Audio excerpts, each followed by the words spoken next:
Então vamos lá.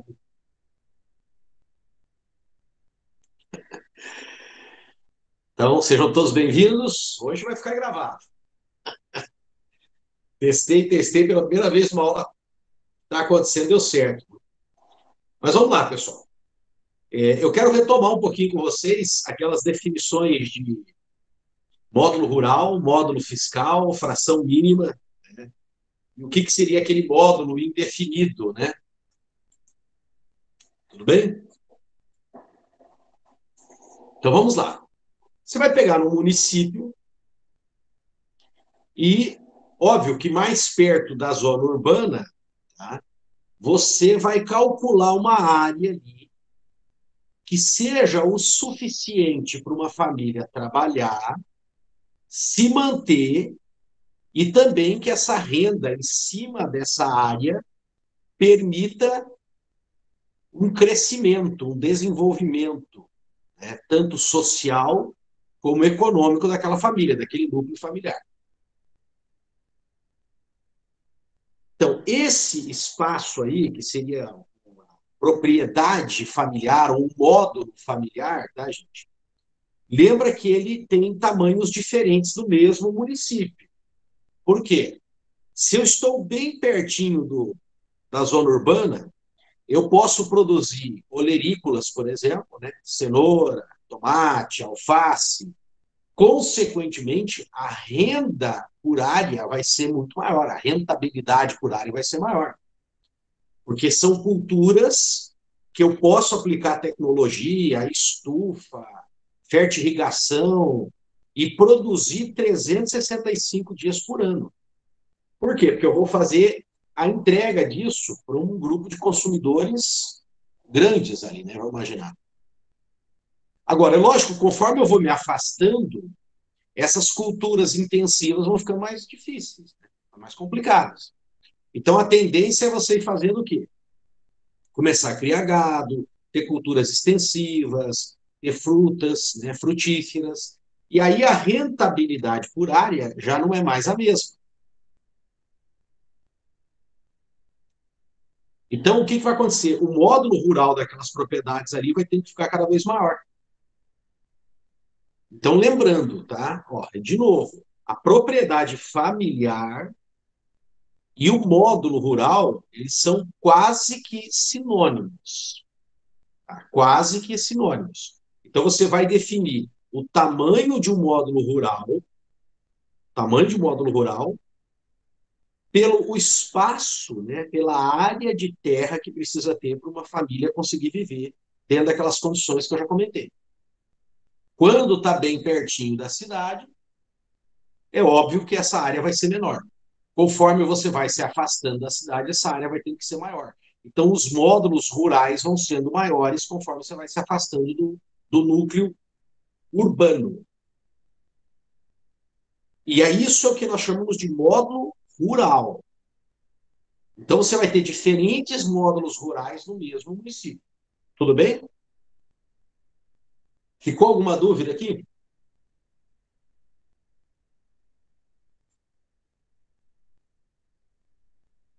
Não? Sim? Não? Vamos lá então. Tocando.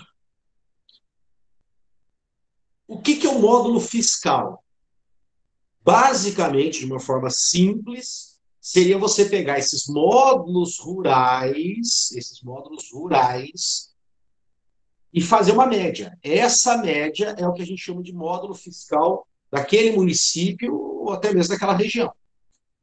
Então, lembrando, quando eu expliquei para vocês aqui agora, há pouco tempo, eu mostrei que podem ter diferentes módulos, né, tamanhos de módulos rurais no município. Quando você faz a média disso, você chega no módulo fiscal daquele município. Tudo bem? Aí eu fiz até algumas perguntas aqui para vocês começarem a pensar. Lembra que eu fui comparando, inclusive, algumas áreas de parcelamento mínimo, né? Hoje eu vou entrar de novo nesse assunto e vou reexplicar agora com mais exemplos, mais repetição aqui, né? Para fortalecer esse conceito aí de fração mínima de parcelamento. Tá bom? Mas vamos lá.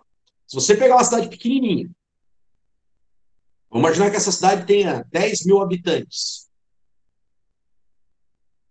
A tendência do módulo rural vai ser maior ou menor?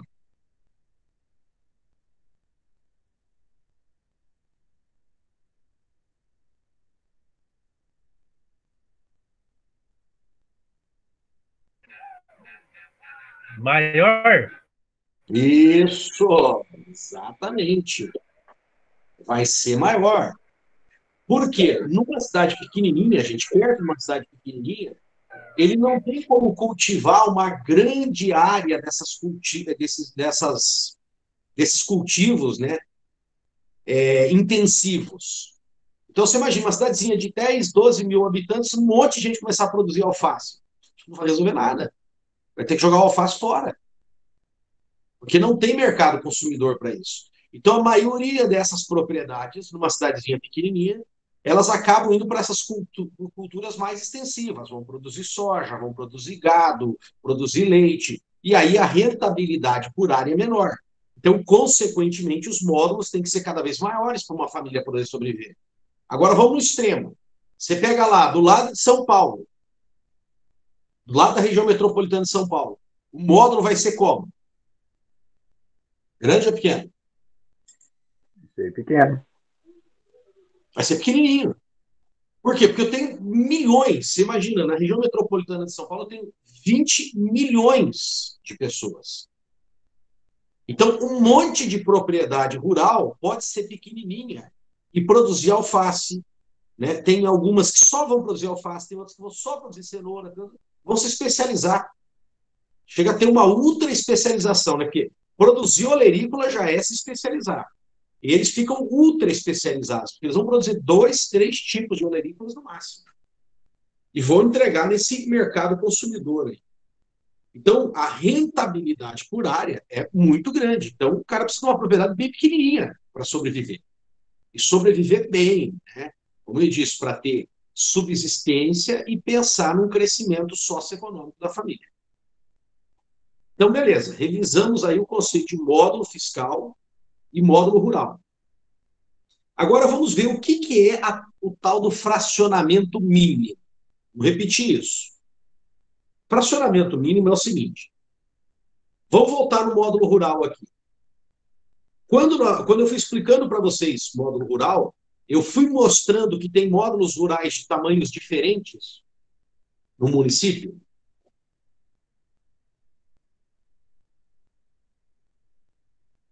Ó, mesmo caso de São Paulo.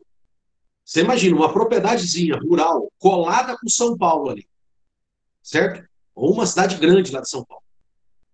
Então, o cara pode ter meio hectare, gente, que ele vai ganhar dinheiro. Ele vai ter 1 hectare, ele vai ganhar muito dinheiro. Ele vai ter 2 hectares, ele vai ganhar muito dinheiro.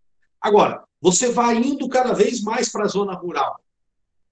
O que vai acontecendo com essas propriedades? Elas têm que ficar cada vez maior, não tem?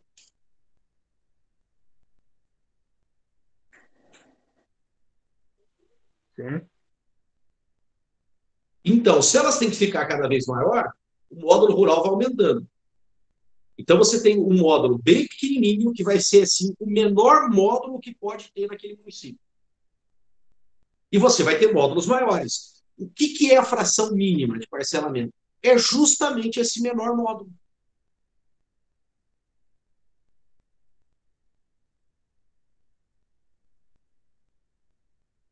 Só que aí você, professor, mas o senhor falou que é o menor módulo e tal, mas aí perto de São Paulo, por exemplo, a pessoa poderia ter 10 mil metros quadrados? Poderia. Mas a gente olha normalmente 20 mil metros quadrados, né, esse menor módulo. É porque se faz uma média para uma determinada região. Mas, em teoria, como que se calcula a fração mínima? Eles vão calcular os módulos que podem ter no município e o menor módulo que tem ali, essa vai ser a fração mínima de parcelamento. Em alguns municípios poderia ser até menor que 10 mil metros quadrados? Até poderia. Mas aí eles fazem uma média da região e você pode ver que as regiões mais desenvolvidas, que têm as cidades maiores, que têm muito consumidor, essa fração mínima vai ficar ali nessa faixa de 2 hectares, ou seja, 20 mil metros quadrados.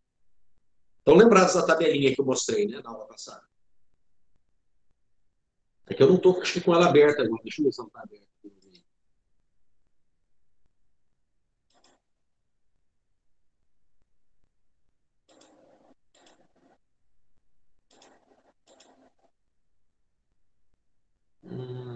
Só acabei fechando ela.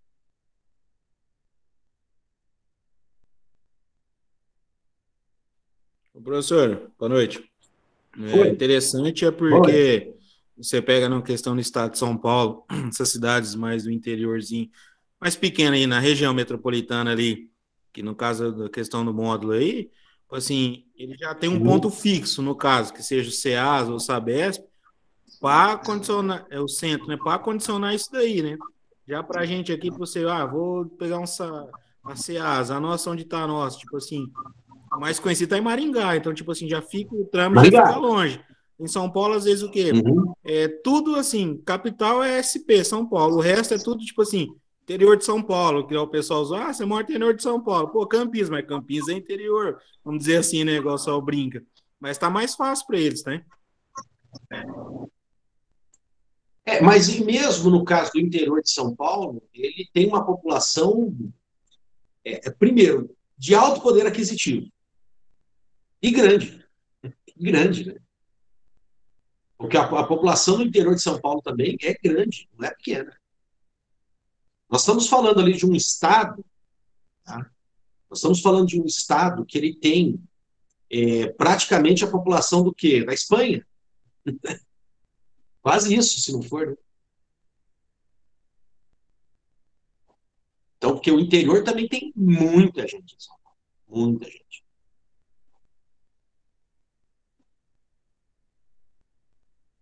Se nós fôssemos nos transformar em países aqui, os estados se dividissem em países, São Paulo ia nadar de braçada, né? Lógico, se resolvesse o problema da corrupção também, né? Existe. Boa, verdade.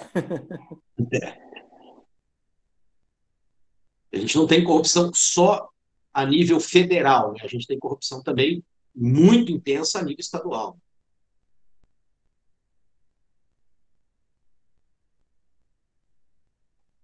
Mas a produção econômica de São Paulo é fora do comum.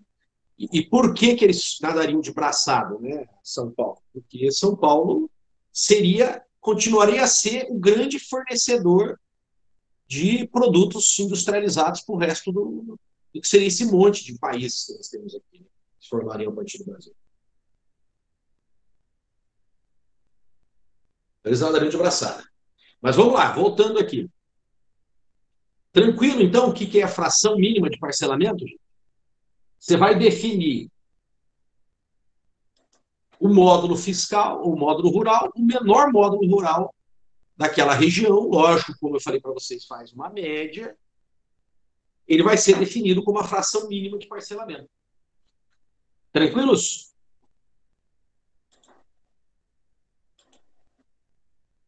Bom, e o que é esse módulo de exploração indefinida?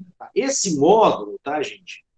Ele foi criado tanto para as regiões de exploração que nós temos que criar ainda, mas qual que era a jogada, né, do governo? A jogada do governo, tá, nesse período militar também, né, era criar uma facilidade para ocupar o interior do país. E nós não tínhamos assim tanta gente. Então, os militares queriam, na época, que viessem novamente uma leva de imigrantes, pessoas saíssem, né, em parte também dos centros, para ocupar o interior de São Paulo, tá? O interior do país, desculpa, o interior do país, as regiões, né, como Mato Grosso, por exemplo. Esse movimento que vai explodir na década de 80, metade da década de 80, assim que dá aquela explosão de gente saindo do Paraná, indo conquistar o Mato Grosso, já tinha ali no traçado, né, do pensamento dos militares. Mas ainda não tinha muito um propósito para isso, né? Eles queriam, por uma questão estratégica, ocupar o interior do estado do país, mas não tinha um propósito para isso. Esse propósito vai surgir justamente quando a China começa a crescer. Quando a China começa a crescer, aí surge um propósito, que é qual? Produzir grãos. E na época, né, já tinha sido desenvolvido, especialmente aqui no Paraná, né, região ali de Campo Mourão, tinha desenvolvido muito, as técnicas de usar um pó branco ou acinzentado chamado, quem sabe?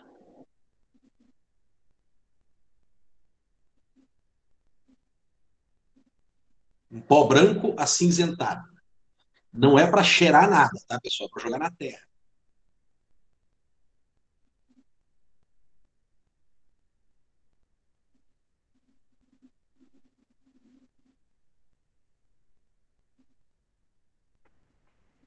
Calcário, não.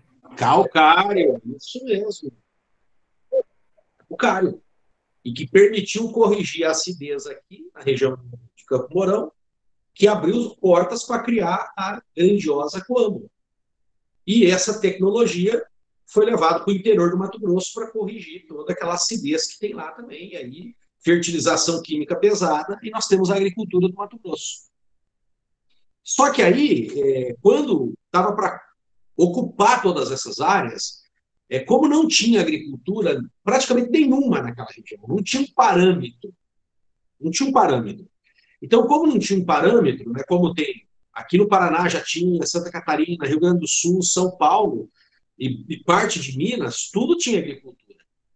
Mas o interiorzão ali, Goiás, Mato Grosso do Sul, não tinha um parâmetro, porque não tinha agricultura. Então, eles criaram isso aqui, que era o quê? O módulo de exploração indefinida. Tá? O que diz o decreto 74.965, né, de 1971?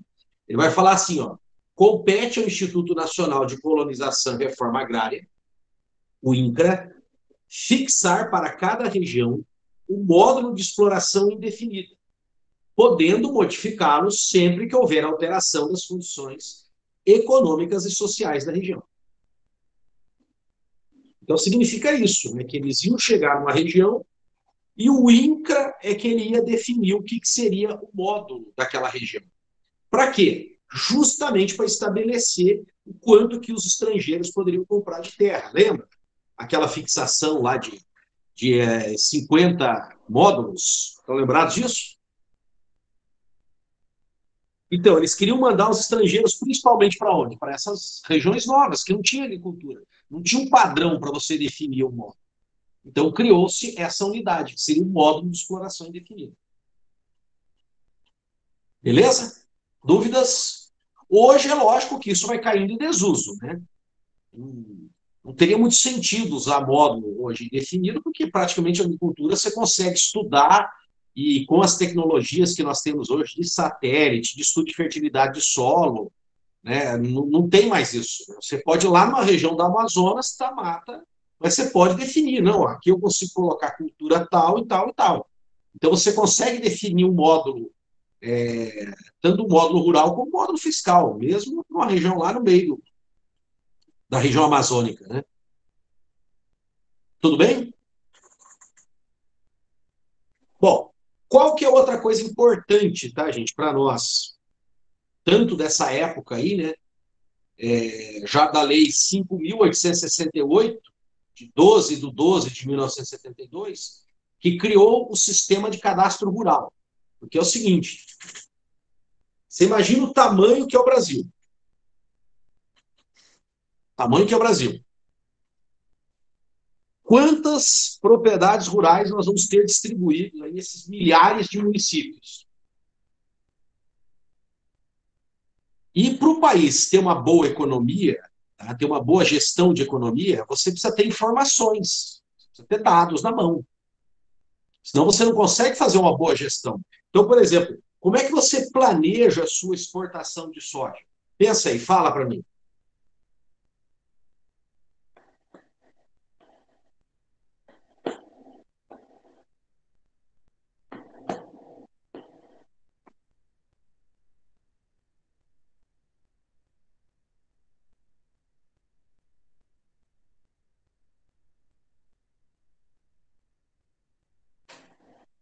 Vamos lá, tem gente viva aí ou não? Tá todo mundo dormindo. Vocês ligaram aí e foram para baixo da coberta, né? tomar chocolate quente.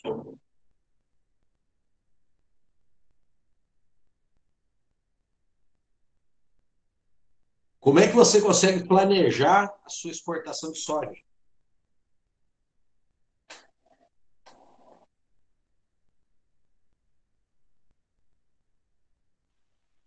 Professor, a gente depende muito de atravessadores, né?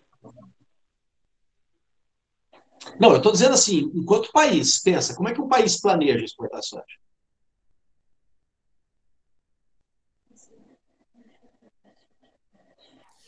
Pela quantidade de área agricultável, ele consegue mencionar a área, a quantidade de grãos para Isso. exportar. Você tem que saber o quanto que você vai ter para vender, gente.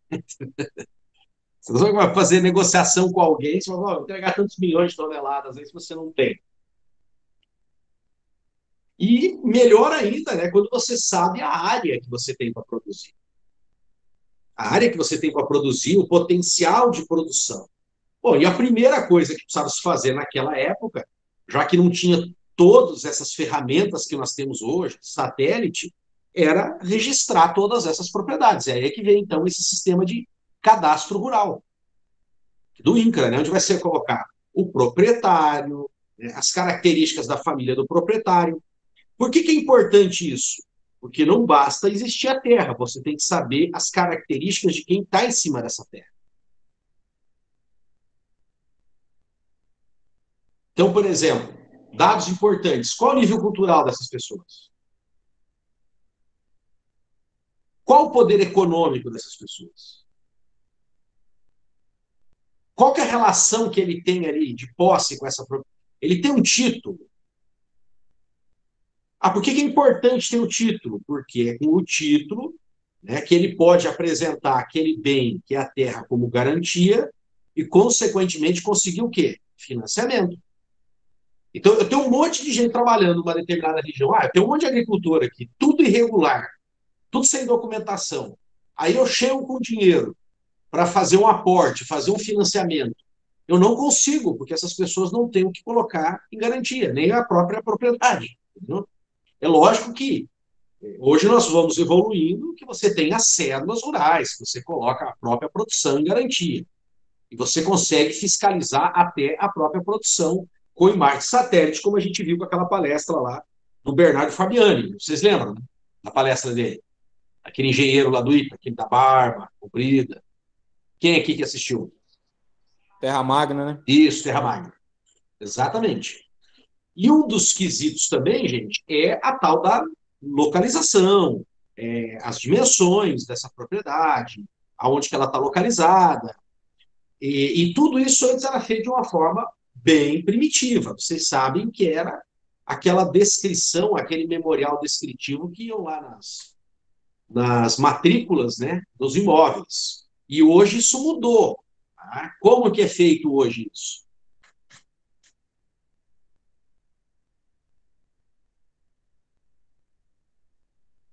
O professor fala a questão de georreferenciamento? Isso, é o georreferenciamento. É isso mesmo.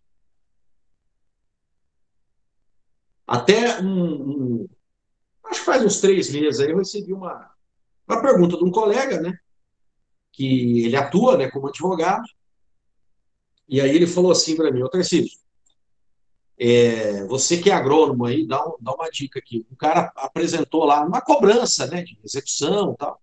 O cara apresentou uma propriedade e ele ouviu dizer, ficou sabendo que aquela propriedade, na verdade, não existe.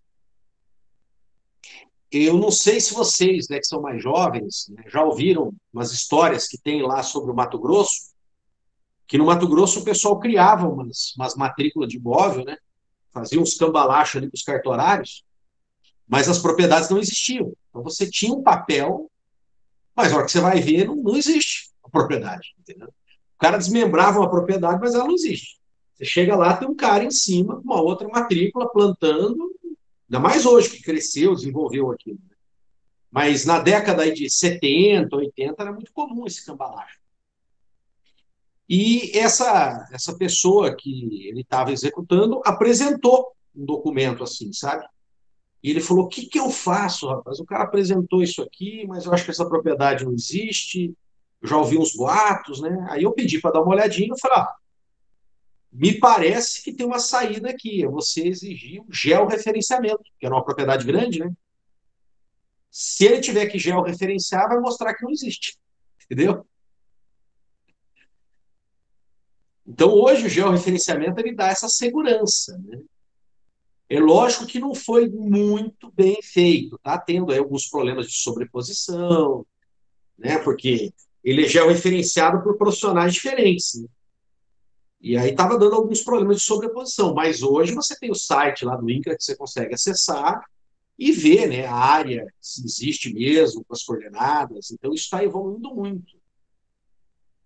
E o outro grande passo, tá, é o levantamento da própria produção por sensoramento remoto, que é com imagem de satélite vai se estudar o quanto está produzindo, que é como os Estados Unidos hoje pesquisa a produção no mundo inteiro, né? Como é que os Estados Unidos levanta a perspectiva de produção no Brasil? Imagem de satélite.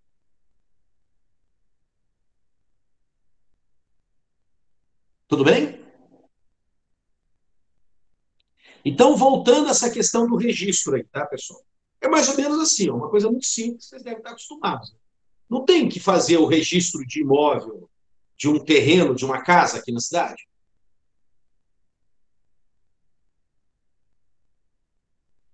Sim. Tem que fazer, não tem? Então, se você tem uma propriedade rural, você vai ter que fazer esse registro também no cartório de imóveis. Só que, além disso, né, além de fazer o registro no cartório de imóveis, você vai fazer o registro num órgão que coordena, que acompanha essa questão das propriedades, que é o INCRA. Então, o INCRA, ele faz, na verdade, dois papéis, que é fazer o registro dessas propriedades, ele tem os dados dessa propriedade, a área produtiva, as características dos seus proprietários, e também ele faz uma outra coisa. Tá? O que significa INCRA mesmo? Eu acabei de ler aqui.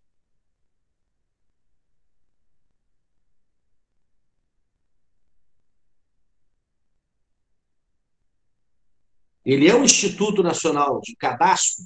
De cadastro, sim, ele contém essas informações. Onde estão as propriedades, que tamanho, as divisas, o que elas produzem, quem são os seus donos. Mas ele acaba servindo para uma outra coisa também, essas informações. Ele é... Regularização. Como? Regularização. Tá, que tipo de regularização? Fundiária. Isso, regularização fundiária, muito bem. E qual que é um dos mecanismos de a gente fazer essa regularização?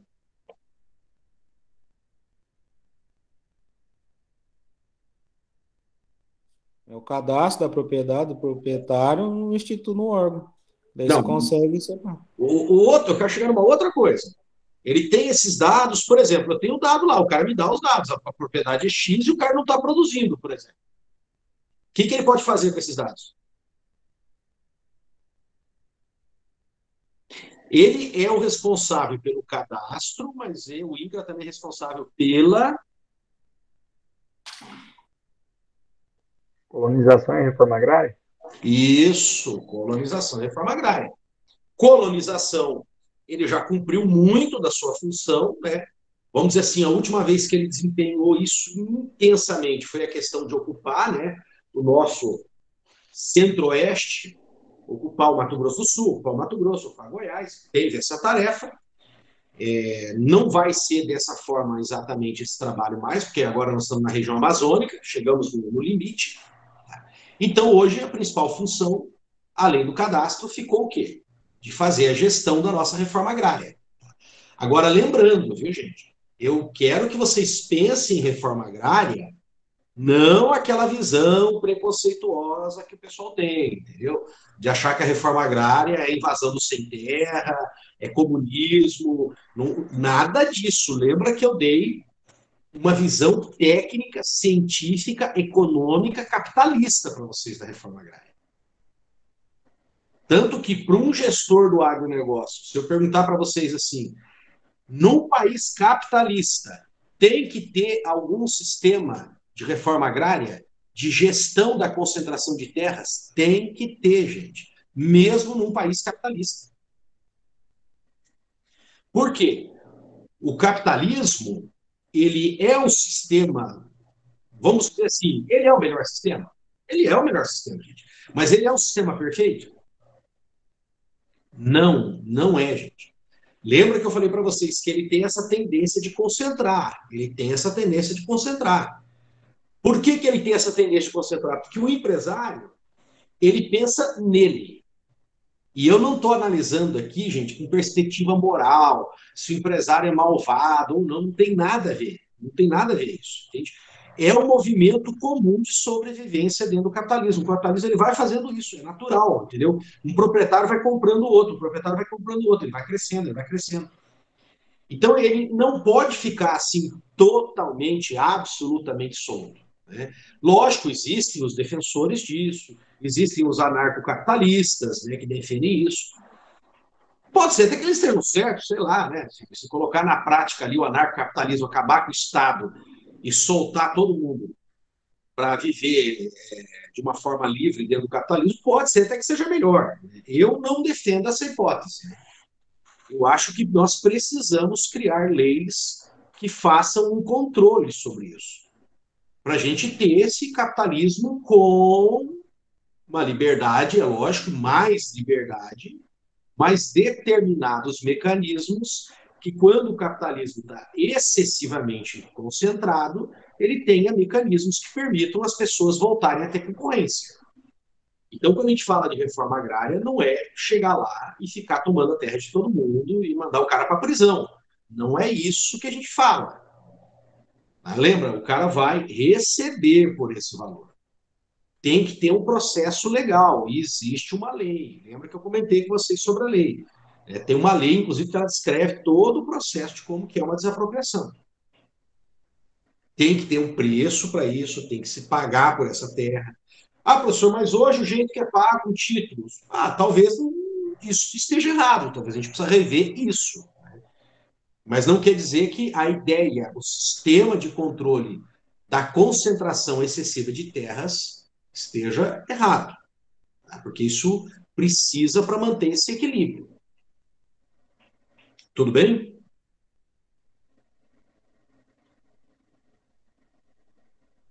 Eu bato muito nessa tecla, pessoal, porque o que existe hoje de reforma agrária aí é uma visão muito errada, né? Você vai pegar o pessoal da esquerda, na cabeça deles, reforma agrária é invadir e, se possível, matar o fazendeiro. Mais ou menos isso. E o cara que é o fazendeiro, ele acha que reforma agrária é gente que quer invadir a terra dele e matar ele. E não é isso, não é isso. É um processo legal, é feito um estudo, tem todo o mecanismo de defesa do desapropriado. Se ele perder, ele pode questionar os valores. Tudo bem? Então vamos lá, continuando. Então, nós temos esse registro dessas propriedades para isso, para saber, ele é importante, né? Por exemplo, o que esses dados, tá, gente, nos levam? Nos levam a fazer um planejamento. Então, você tem uma política agrária, né, da estrutura fundiária, consequentemente, você consegue fazer a política agrícola. Você consegue fazer a política agrícola. O Estado, se ele vai fazer um investimento, por exemplo, nessa questão, né, dos planos safra, ele tem que ter uma ideia do que ele está financiando, quem que ele está financiando. Qual é a segurança que ele vai ter de receber esse dinheiro de volta? E quando a gente fala do governo criar esses mecanismos para ter esse financiamento, esse crédito, tá? Não é sempre o governo chegar e injetar dinheiro. Já expliquei isso para vocês. E sempre na disciplina de economia eu reexplico isso com mais detalhes. O governo ele não tem que ficar sempre entrando com crédito, ele tem que criar mecanismos para que o setor privado entre com crédito também, que os investidores passem a correr risco. E qual que é assim, a maior inovação do Brasil para que o Estado, gente, vá podendo diminuir a sua participação nessa questão de gerar financiamento, gerar crédito para o setor agrícola? Qual que é a melhor jogada que teve nos últimos anos aí? A criação da lei do FIAGRO. que é isso? A lei dos fundos de investimento nas cadeias agroindustriais. E amanhã, inclusive, vocês têm um compromisso. Qual que é esse compromisso? Compromisso às 19h15.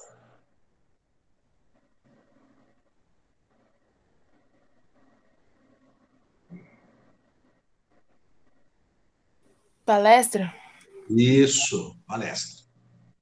E quem vai ser a pessoa que vai fazer essa palestra? Deputado federal. Isso. E o que esse deputado federal fez de interessante?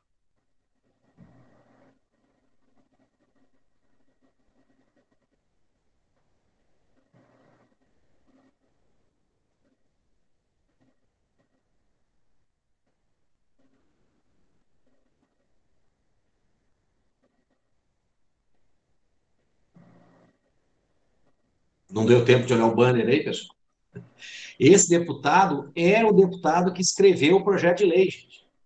Nós estamos falando com o criador do. Lógico, sim, que não é o criador da ideia, né? Estou sendo o criador do projeto. Criador do projeto. Então, assim que isso ganhar corpo, que isso ganhar volume, aquela pessoa que é um dentista, tá, gente? Ele vai poder investir no agronegócio, sem ter um fiapo de terra. Hoje, quando vocês estão acessando a internet, vocês estão lá passando pelos canais do YouTube, estão passeando, né? Vocês já viram uma propaganda do cara falando assim: você quer viver de aluguéis sem ter um imóvel? Já ouviram isso ou não? Quem já ouviu isso?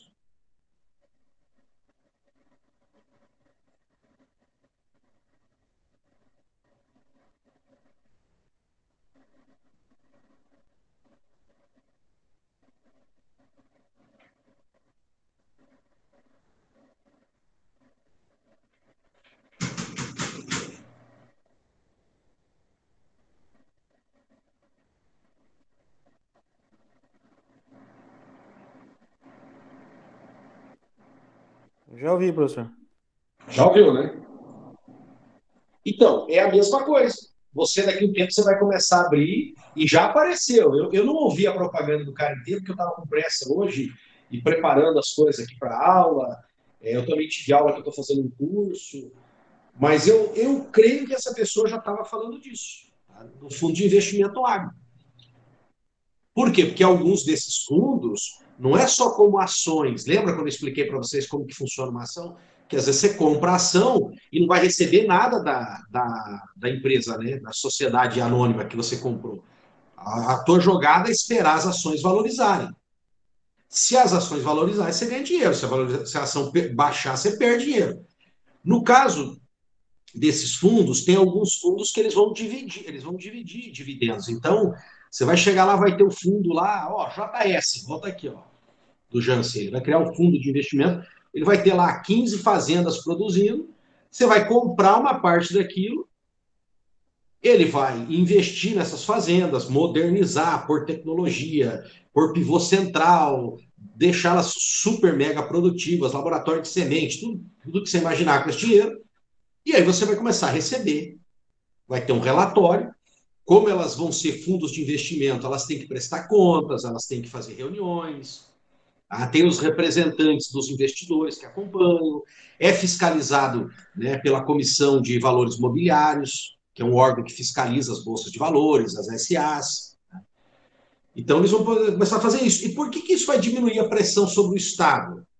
Porque conforme vai entrando esse dinheiro do setor privado e daquele pequeno investidor, né? Ora, eu sou um professor, eu não consigo chegar e comprar uma fazenda para eu administrar. Mas com o meu salário, eu posso falar assim, cara, ó, sobrou R$ 200 aqui, eu vou comprar um pedacinho de um fundo ali. Tem fundos, é lógico, que vão exigir valores maiores, tem fundos que vão abrir, eles vão querer 50 mil, 100 mil, mas tem fundos que são pulverizados, você pode investir R$ 100, R$ 200.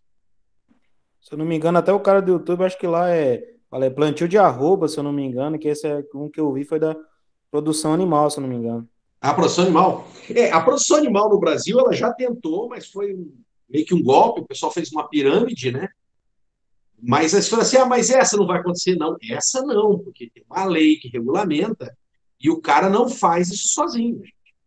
O cara faz isso acompanhado pela Comissão de Valores Imobiliários, ele é fiscalizado o tempo todo. Aquela fazenda Boi Gordo, acho que era uma coisa assim, né, que deu um golpe gigantesco aí no Brasil uns anos atrás. A ideia é a mesma, a diferença é que agora as coisas estão regulamentadas e vão ser fiscalizadas. A ideia, assim, em essência, seria mais ou menos aquilo. E é lógico que hoje ninguém mais quer arriscar queimar o nome do agronegócio. Se entrar um sujeito meio picareta na história, ele vai ser excluído muito rapidamente.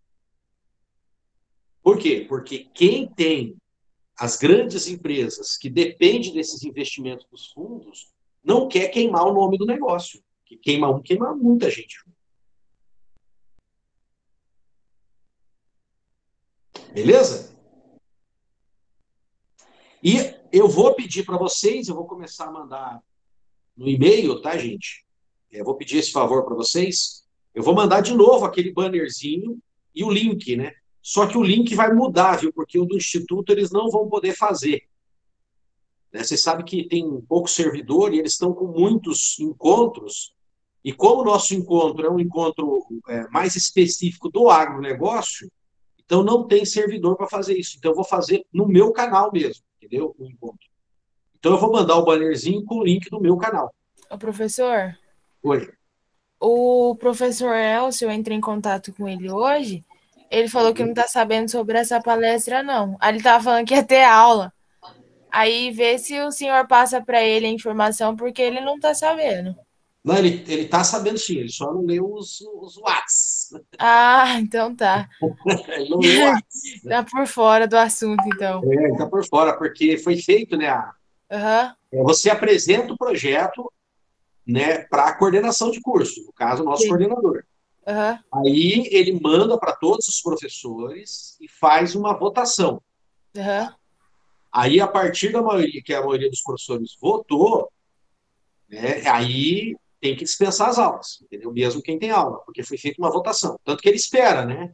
Vai votando, votando, votando, a hora que chega em determinado momento, ele fala, ó, mais alguém quer se manifestar? Não. Aí ele fala, bom, então as aulas agora vão ser de palestra. É como eu abri a minha ontem, mas tinha um evento. Eu não posso bater o pé e falar assim, não, vou meter falta. Bom, nem falta tem. Mas, tipo, olha, eu entrei em contato com ele, né? Falei, professor, não vai ter aula amanhã não, né? Que aí a gente ia discutir um assunto que era para ter feito uns comentários. Aí ele falou assim, que ia ter. Aí eu falei assim, mas não vai ter palestra? Aí ele falou assim, o Miloca mandou, mas sobre o seminário do IF. Falei, professor, entra em contato aí que eu tô sabendo que vai ter palestra. Ah, sim, vai ter. Não é do Instituto, entende? Sim. O Instituto teria que ter mandado para a coordenadora de ensino, ela teria que ter consultado todos os cursos. Né? Mas, nesse caso, não tem. É uma coisa muito nossa, né? Da nossa turma. Entendi. Do nosso curso. Beleza? Mas eu envio para ele de qualquer forma. Tá bom? Bom, pessoal, além desses cadastros, que vocês vão ter que sentar alguns deles e vão ter que fazer, mas agora vocês estão sabendo por que se faz, como que se faz, né? Lógico que tem aí também aquela questão de procedimentos, né? Vocês têm que entrar nos sites, aprenderem a fazer, né? Eu, particularmente, eu não me preocupo em ensinar muito essa questão, por quê? Porque é aquela coisa operacional, entende? O aluno tem que entender o que ele está fazendo. Mas a parte operacional de ir para um site e, vocês vão aprender a fazer o cadastro aqui, hoje eu não me preocupo muito com isso, por quê? Porque daqui 6 meses alguém pode mudar a plataforma e ser diferente, entendeu? Mas vocês sabem que existem esses cadastros e para que eles servem. Se vocês vão começar a prestar esse tipo de serviço para proprietários, vocês vão ter um escritório, não adianta, né? Eu ensinar agora porque, professor, eu vou abrir meu escritório daqui 3 anos, como é que vai estar isso aí? Totalmente diferente.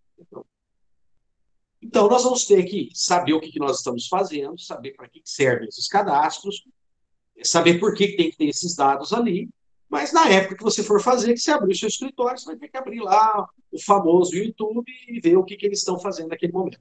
Tudo bem? Joia?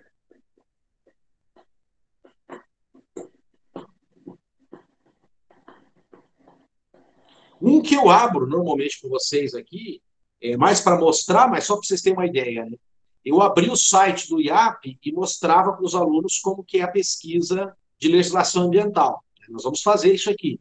Mas você vê, ó, já mudou, já não é mais IAP, agora é o Instituto Água e Terra. Entendeu? Muito bem. Agora vamos lá. Tem uma outra perguntinha aqui para vocês. Ô, professor, Pois não. não é melhor o senhor mandar o link no WhatsApp, que é melhor que todo mundo tenha acesso, ficar entrando no e-mail meio complicado. Não, mas eu vou mandar o link no WhatsApp. Ah, tá. Eu vou mandar tanto lá no Agro Saber Mais, como no dessa disciplina. E aí eu peço que vocês convidem pessoas. Sim. Beleza. Beleza? Vamos lá. Eu falei para vocês que as propriedades no ambiente urbano são registrados lá no cartório de registro, mas essas propriedades também, elas são registradas num outro lugar. Aonde que também a gente tem um registro das propriedades urbanas? Da minha casa, da sua casa, onde mais tem esse registro?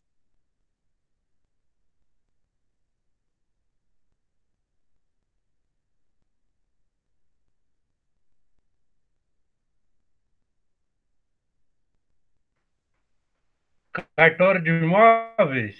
Não, cartório eu já falei, registro de imóveis. Além do registro de imóveis, tem um outro lugar que ficam registradas também as propriedades, as suas casas, seu lote. Prefeitura? Prefeitura, exatamente. E por que a prefeitura gosta de ter esses dados? Pergunta fácil. ITR. Hã? Descontar o ITR. Não, no caso da propriedade urbana, é cobrar o IPTU. O IPTU, que é o Imposto das Propriedades Urbanas. E agora vamos para as nossas propriedades rurais. Eu falei para vocês que a nossa propriedade rural também é registrada no cartório, é registrada no INCRA, só que além do INCRA também a gente tem que informar uma Secretaria da Receita Federal. E por que a gente informa a Secretaria da Receita Federal? Para o recolhimento do, já falaram aí, ITR, Imposto Territorial Rural. Então, cuidado, tá, gente? IPTU é um imposto municipal. O ITR é um imposto federal. Cuidado, porque eu sei que nem todos vocês, né? Quer dizer, aprender, todo mundo tem que aprender, mas para aqueles que vão prestar concurso aí em prefeitura, posteriormente, Secretaria de Estado, órgãos públicos, fica de olho nisso, né? Esses detalhezinhos. IPTU é imposto municipal, ITR é um imposto federal. E eu já vou aproveitar aqui e adiantar uma coisa do ITR. Eu acabei de falar para vocês que o ITR é federal. Beleza? Então, se o ITR é federal, é um imposto federal, quem que deve recolher esse imposto?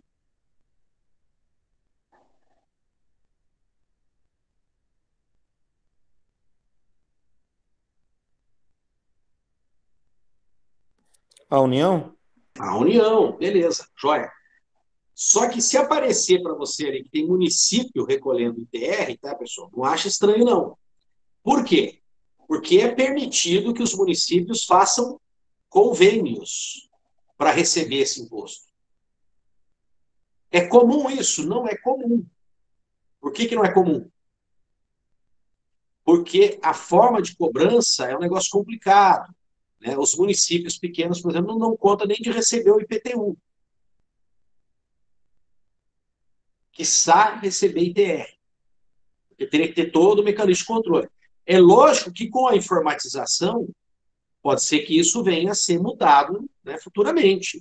Pode ser que nós chegamos num ponto que vai aparecer um senador, vai aparecer um deputado, que pode ser um de vocês no futuro, e apresentar uma proposta. Ó, vamos reformar aqui, fazer uma emenda na Constituição, fazer uma mudança no Código Nacional, né? Código Tributário Nacional, e vamos transformar o ITR também num imposto municipal. Professor, isso é bom ou ruim? Eu jogo para vocês. O que vocês acham? De transformar o ITR num imposto definitivamente municipal.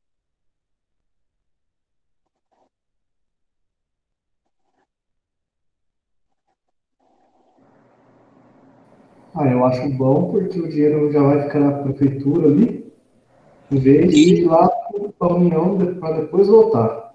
Exatamente. Qual que é um dos problemas do Brasil, gente? O Brasil não é uma federação. O Brasil não é uma federação. Porque, tributariamente, nós não somos federação.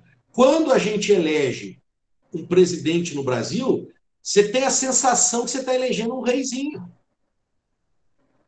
Aí você escuta esses absurdos, né? E não é desse presidente, é de todos os presidentes. Porque eu estou mandando dinheiro para os estados, né? Primeiro que nem o dinheiro da União, nem o dinheiro dos estados, nem o dinheiro das prefeituras é de prefeito, governador ou presidente. Esse dinheiro é de quem? É nosso. É meu, é de vocês. É da minha mãe. Esse dinheiro é nosso.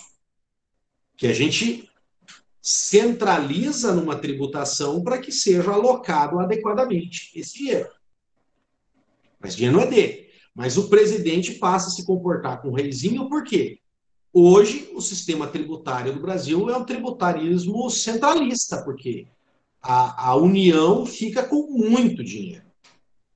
E essa distribuição está totalmente errada. Como também ainda os estados ficam com muito dinheiro. Então, nós tínhamos que ter uma porção de dinheiro na União? Tinha. Mas é para funcionar a União. Educação federal, Polícia Federal, investigações, ter o Senado. Olha, se nós diminuíssemos a tributação federal, uma das coisas que a gente poderia acabar totalmente com ela, qual que seria? Emenda parlamentar de deputado federal e de senador. Se nós conseguíssemos acabar com as emendas, que todos os deputados federais e senadores passassem a só ser legislador e fiscal, boa parte dessa corrupção que você enxergou, tanto no governo do Lula, da Dilma, e agora você está vendo, viu isso no Temer também, e agora você está vendo no governo Bolsonaro, iria diminuir.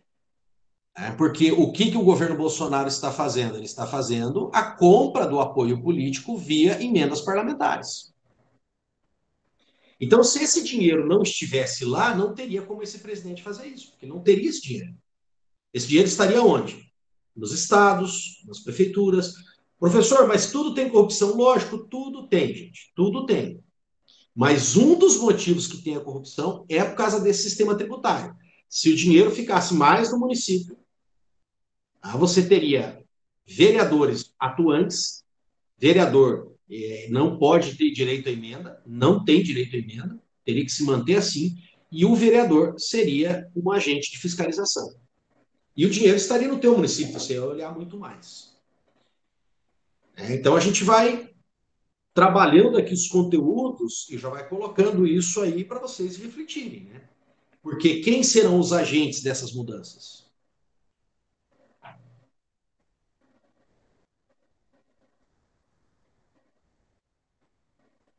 Professor, eu ouvi no ato que ia mudar, né? Ia começar a recolher pela prefeitura mesmo, o ITR. É o que eu falei. Com a informatização agora, nós podemos começar a ampliar isso. O convênio já permite. O problema é que as prefeituras não tinham gente, não tinham recurso, não tinham estrutura para fazer isso. Entendeu? As prefeituras mal conseguem calcular o valor das propriedades rurais, das propriedades urbanas. Mas agora, com a informatização, nós podemos chegar lá. E é o ideal. O ideal tem que sair. E quanto mais impostos saírem da União, melhor é. Por exemplo, para onde você preferiria pagar o seu imposto de renda? Eu sei que muitos de vocês ainda estão nessa faixa que vocês são isentos. Eu sei que vocês são isentos. Mas você gostaria de deixar o seu dinheiro aonde? Da sua receita pessoal. Você preferiria que o seu dinheiro ficasse no seu município, no seu estado, né, ou que vai tudo para a União? Município. Município, óbvio. É o seu dinheiro. Por exemplo, todo esse dinheiro centraliza em Brasília e aí ele perde o controle, entendeu? E tem um custo operacional. Porque como o dinheiro tem que passar na mão de muito servidor público, é muito mecanismo de controle, aí tem o procurador, esse procurador faz todo um processo ali para criar o salário gigantesco para eles, aí tem aquele monte de procurador ganhando um monte de dinheiro, aí tem procurador disso, procurador daquilo, aí vai para o auditor da Receita Federal, que também ganha um horror. Então você cria uma máquina muito cara para controlar esse dinheiro, entende?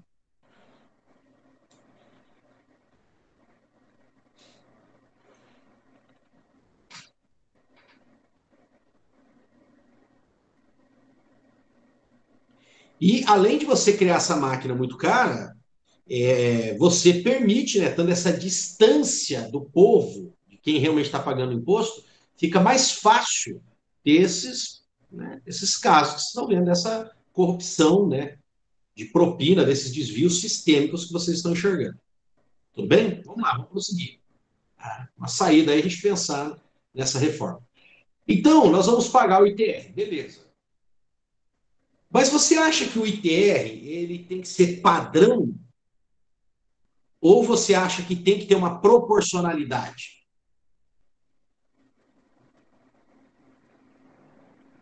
Eu tenho 10 hectares aqui, o outro tem 10 hectares ali, pronto, paga igual. É assim? O que vocês acham?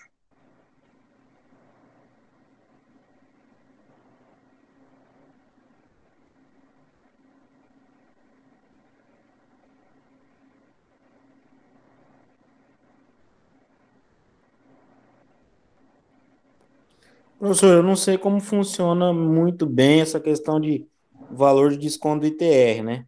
Mas assim, eu acho que esse negócio de, o cara tem 10, o cara tem 10, tem que descontar igual, eu acho que o valor da terra pode ser, vamos dizer assim, um parâmetro, mas assim, o que produz, a gente conseguir descontar isso, no caso de produção, sei lá, é o que eu penso. Que, na verdade, a produção, ela já paga, né? Enquanto produção. Não pode confundir o imposto da sua produção com o imposto da terra, entendeu? O imposto da terra é só por você ter a terra. Mas eu vou explicar os critérios aqui, calma lá. Mas você já falou um deles. É que a partir do momento que a produção saiu dali, a produção ela vira uma outra coisa, é uma outra fonte de tributação. É por isso que você paga tanto imposto. Por isso que você paga tanto imposto. Mas você já falou uma, basta a área? Não, a área é um critério, mas não basta só a área. Por quê? Porque as propriedades vão ser iguais. Elas vão ter valores diferentes. Então, o que você faz? Primeiro critério, a área. Segundo critério, o valor da terra nua. O que é o valor da terra nua de uma forma bem simples? É você pensar aquela terra ali sem ela estar produzindo. Então, você vai comparar uma terra com a outra. Aqui eu tenho pedra. Bom, aqui eu tenho um latossolo eutrófico, né, cheio de matéria orgânica. É óbvio que você está com uma propriedade que vale mais. Então, consequentemente, você vai pagar mais. Tudo bem?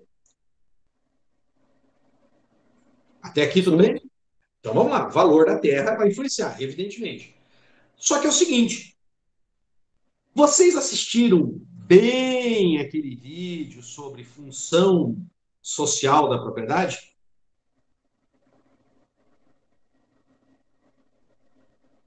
Se não assistiram, voltem lá e assistam.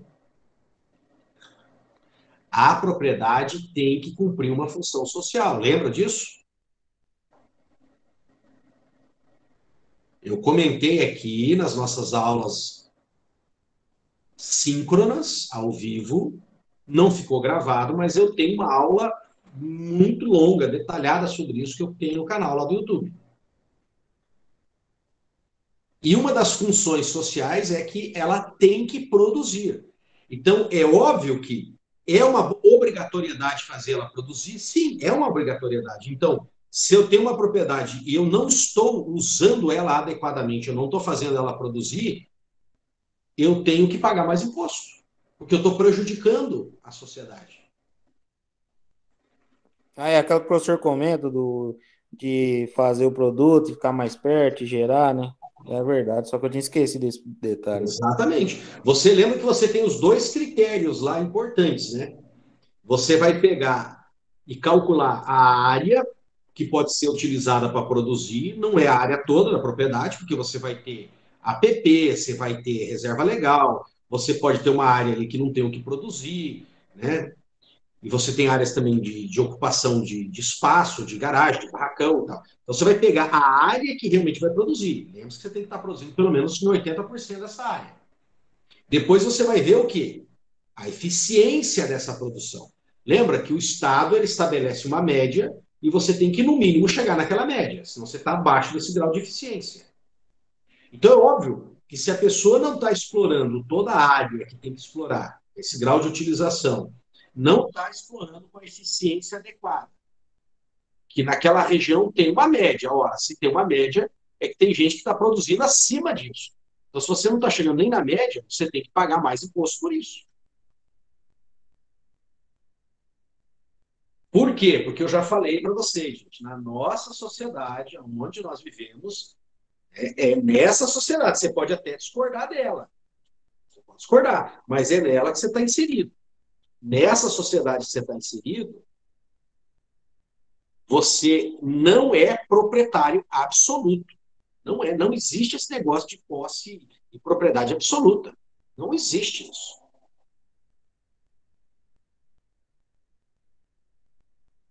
Eu vou dar um outro exemplo aqui fora, mas só para vocês entenderem. Tá? Tem pessoas no Brasil que defendem a pena de morte para criminosos, por exemplo, como o caso do Lázaro. É muito claro, pelo que está acontecendo ali, que o Lázaro foi executado. Não é possível que pessoas, né, que são profissionais, que são treinados, vão, né, por um descuido, disparar 30 e tantas vezes lá. Né? Então é provável que ele tenha sido executado, realmente. Tenha sido uma execução, né, feita pelos policiais. Mas vamos imaginar que o Lázaro tivesse sido capturado vivo. Há pessoas que consideram que criminosos como o Lázaro deveriam ser executados?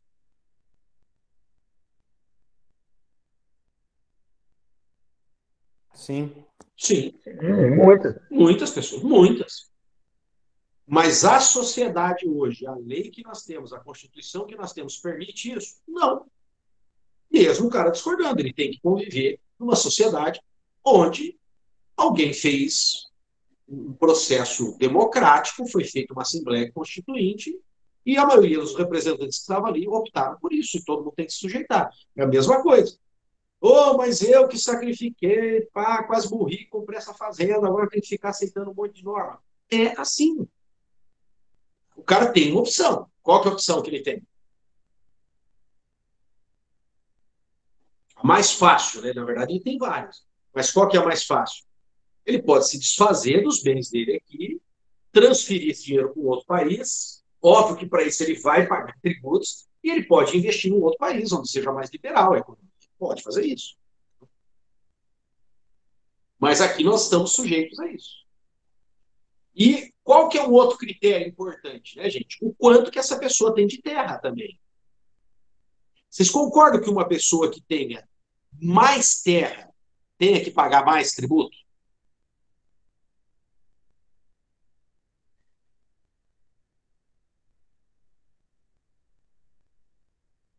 Sim ou não? Com certeza tem que pagar mais, né? Tem que pagar mais, exatamente. E tem uma lógica nisso. Onde que está essa lógica? Num tributo que muitos de vocês vão pagar. É o imposto de renda. Quem ganha mais, paga mais. Lógico que hoje o imposto de renda no Brasil chegou num ponto assim que ele está beirando a insustentabilidade, sim, mas tem uma lógica. Essa lógica, ela não é errada. Entende? A questão das proporcionalidades é que não estão equilibradas no Brasil. Mas o cara fala assim, pô, mas eu ganho tanto do meu poder de compra aqui está sendo retirado pelo imposto de renda. Tá.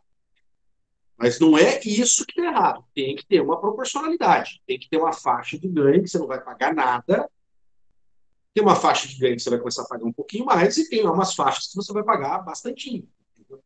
E a sociedade é assim, as boas sociedades funcionam assim. E para a terra tem que ser a mesma coisa. Se eu tenho muita terra, óbvio, eu tenho que arcar com isso. Agora, essa questão, tá, gente, do grau de utilização, como eu falei para vocês, ele é um critério bem rigoroso. Tá? Ele é um critério bem rigoroso.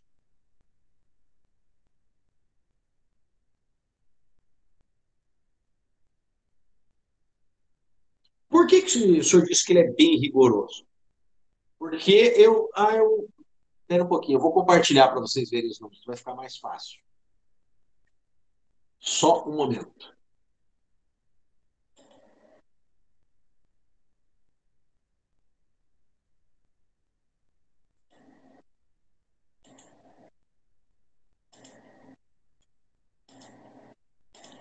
Vamos lá.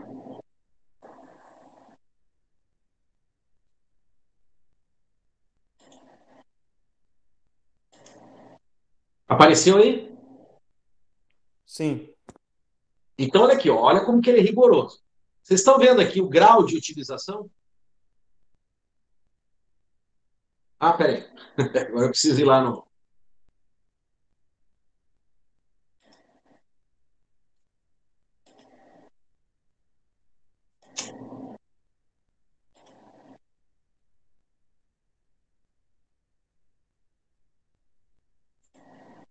Só um minutinho.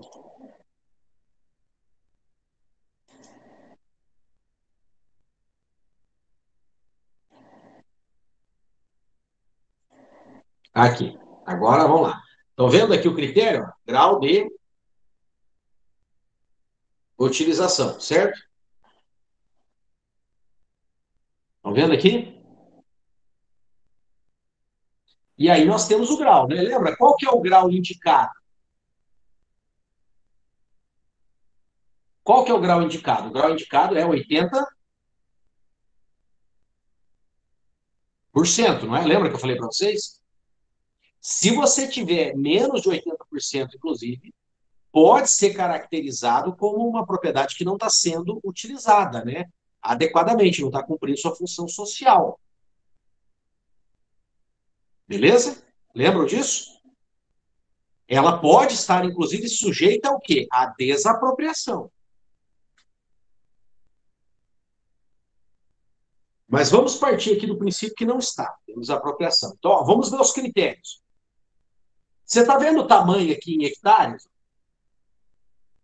Está vendo o tamanho em hectares? Sim ou não? Sim. Então, ó, se todo mundo estiver ocupando 80% da área produtiva, você pode ver que quem tem 50 hectares ó, paga bem pouquinho. Ó, 0,03. Conforme vai aumentando a área, vai aumentando, tá vendo? Ó? Quem tem mais de 5.000 hectares, o que vai acontecer com esse percentual?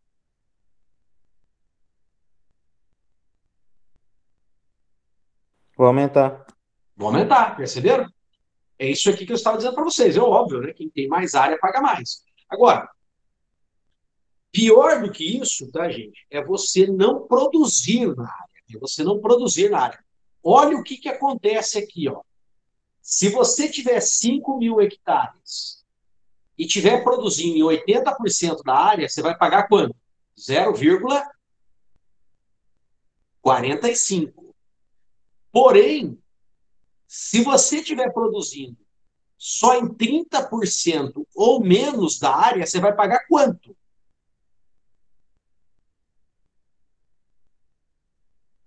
20. 20%. Então, vocês perceberam, gente? Aqui, ó, não dá 0,5%. Aqui você vai pagar 20%. Beleza?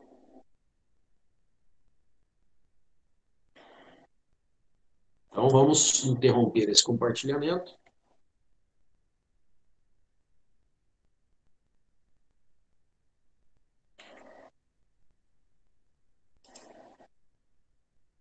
Bom, e quem que faz esse pagamento? É o seguinte, gente. Como a maioria dos impostos, né? O governo, ele quer receber e, de preferência, ele não quer gastar trabalhando. Então, quem faz o trabalho de declarar e pagar? O contribuinte. Você tem que declarar, você tem que apresentar a documentação todo ano e ainda cobrar. O IPTU, eles até que dão uma canja para a gente, né? O IPTU, eles calculam, atualizam, mandam para sua casa. Né? Hoje também você pode entrar no sistema. Mas os impostos federais ainda é pior ainda, né? Você tem que fazer tudo, você tem que recolher, e às vezes é complicadíssimo, né? E recolher certo, se recolher errado, você arca com multa, com penalidades. Então, é responsabilidade sua fazer isso. Aí que você tem que fazer toda a declaração, lógico que tem os mecanismos de cálculo, tá? Os mecanismos de cálculo. Como eu falei para vocês, o que você vai considerar? Né? Relembrando, tamanho da área, aí você vai calcular o valor da área, da propriedade, porque vai ter diferença de uma propriedade para outra. Você vai ver o grau de utilização, se você está usando a área adequadamente. Também vai pesar o grau de eficiência, tá, pessoal? Vai pesar o quanto que você tem de propriedades no país, né? Quais são as suas áreas de propriedade rural. E quando você está fazendo o cálculo do valor da terra nua, tem algumas coisas que você vai excluir, né? Então, como é que você calcula isso? Valor de terra nua. Não é que você tem que obrigatoriamente seguir essa metodologia, mas a lei fala que você poderia, então, calcular o valor da propriedade e você exclui, né? O que você vai excluir? Construção, instalação, benfeitoria, as culturas, tanto as permanentes como as temporárias. Por que você vai excluir a cultura? Lembra daquele comentário que eu falei? Porque a produção mesmo, ela vai pagar outros impostos, lembra? Pastagens também, floresta plantada, porque é uma produção. Você vai descontar se você tiver área de preservação, se você tiver uma servidão ambiental, tudo isso você vai descontar, porque ela não está produzindo. Se for uma área imprestável, você vai descontar também, entendeu? Mas isso já no cálculo, né, do próprio grau de utilização, você vai fazendo isso. Joia?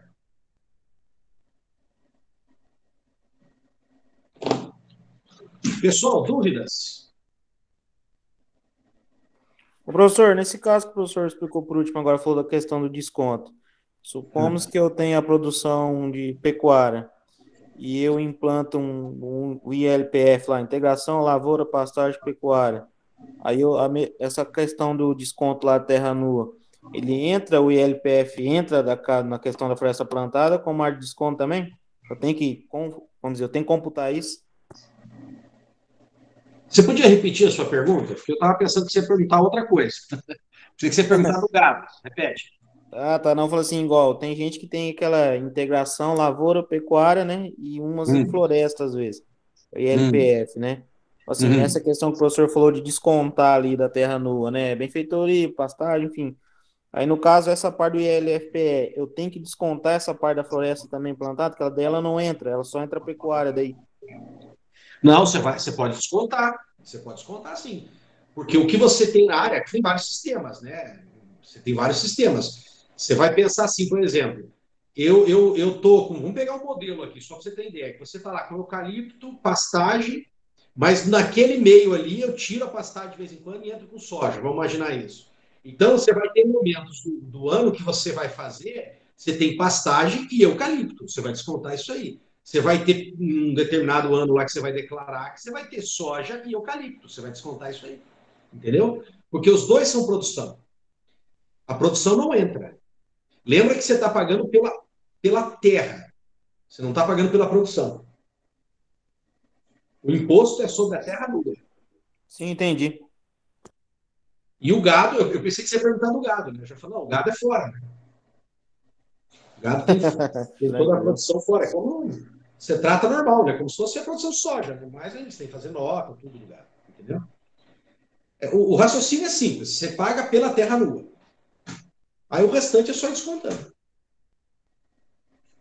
Tudo que tiver ali, casa, trator, equipamento, o que você plantou, né? Seja uma árvore, seja uma frutífera, seja o gado que está lá, o que você estiver criando, tudo aquilo não conta, porque aquilo está sendo produzido na propriedade.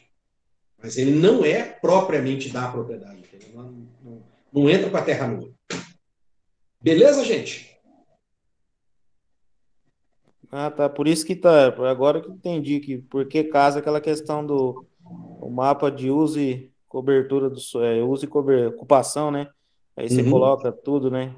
Fazenda, casa e tudo. Agora casou, né? Isso porque você vai demonstrar ali que justamente que não, eu tenho soja aqui, ó, não, aqui eu tenho eucalipto, eu plantei esse eucalipto aqui. Não, você pega lá na matrícula e fala, não, eu tenho uma servidão ambiental aqui, ó. Eu não vou pagar por isso. Não é uma terra que eu produza, né?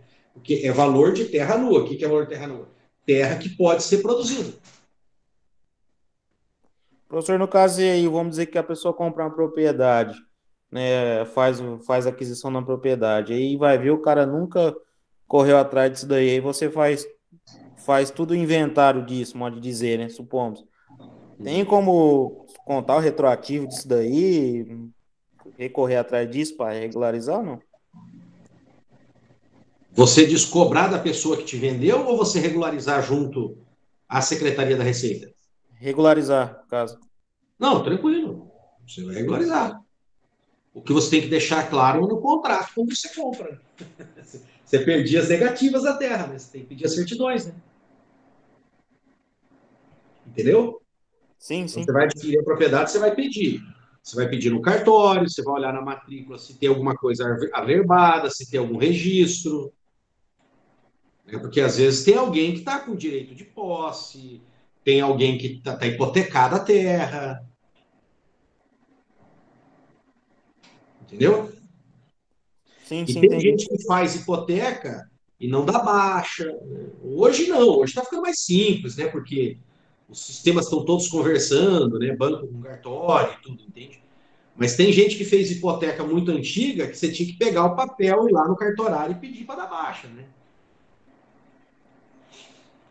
Aí ele tem que fazer uma outra averbação dizendo, ó, isso aqui já foi quitado, tal, foi apresentado a esse cartorário, né? Os documentos de quitação, então não existe mais essa hipoteca.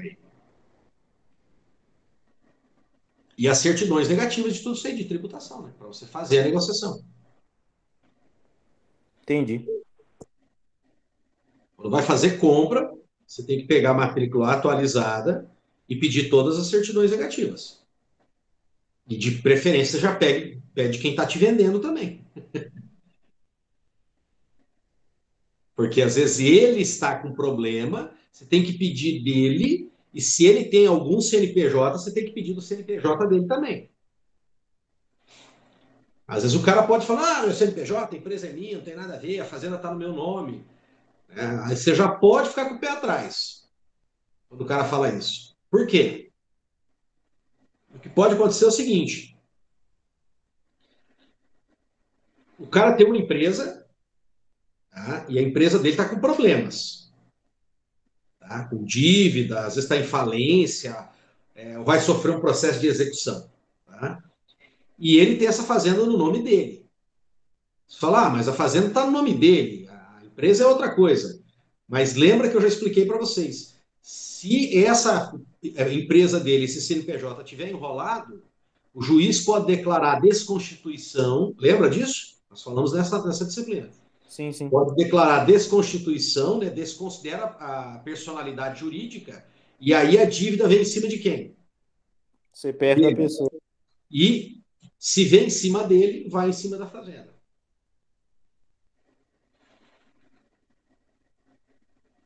Beleza? Beleza, professor, obrigado. Valeu, gente. Um abraço. Bom descanso para vocês. Valeu, professor. Boa noite. Boa noite. Tchau, professor. Boa noite. Boa noite. Bom descanso. Obrigado, senhor também. Boa noite. Boa noite, Juliano, maestro.